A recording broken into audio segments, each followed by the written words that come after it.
awareness of it.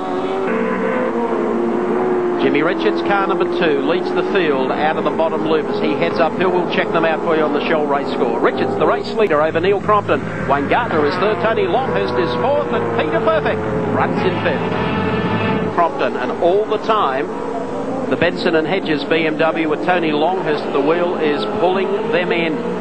Well, Crompton and Gardner are really flying here. Neil has got the bit between his teeth. He's driving well here, as all weekend. But take nothing away from Wayne Gardner. He feels at home in these wet conditions, and you can just see the way he's throwing the car around. And Longhurst still gaining, and Peter Brock runs back there in fifth spot. Gardner's been as close. We saw a lap ago, just a little tap on the entrance to the first turn to let Neil know that he believes he has enough up his sleeve to pass him.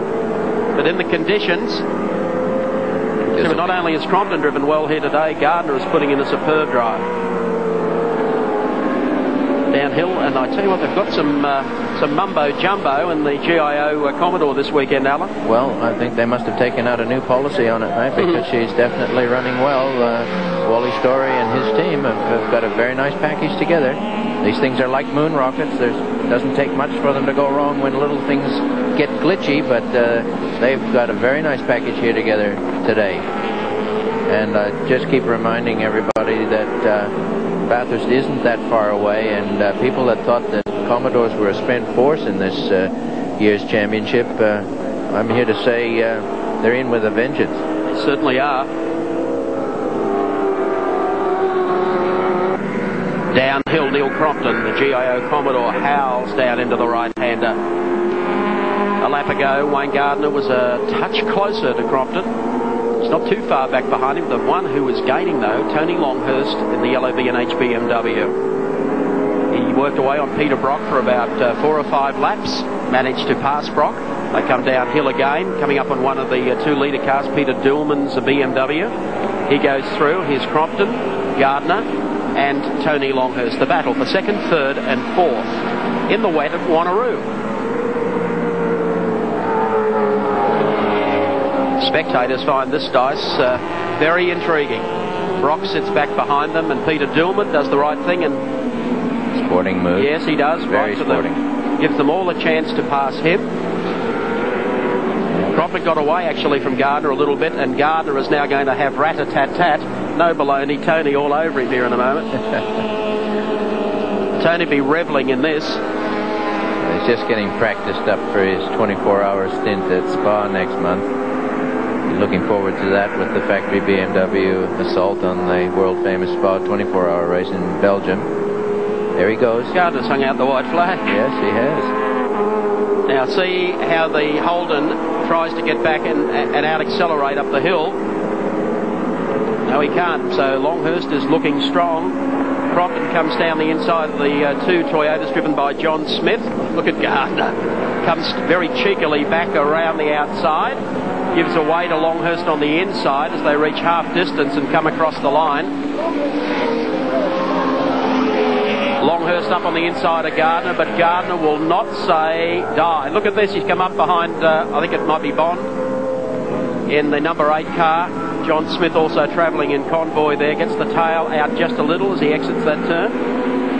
And Tony Longhurst now moves up to see if he can claim Neil Crompton. And look at the spray that Tony's putting up with. He's just getting blanketed with that spray coming off the Holden in front of him.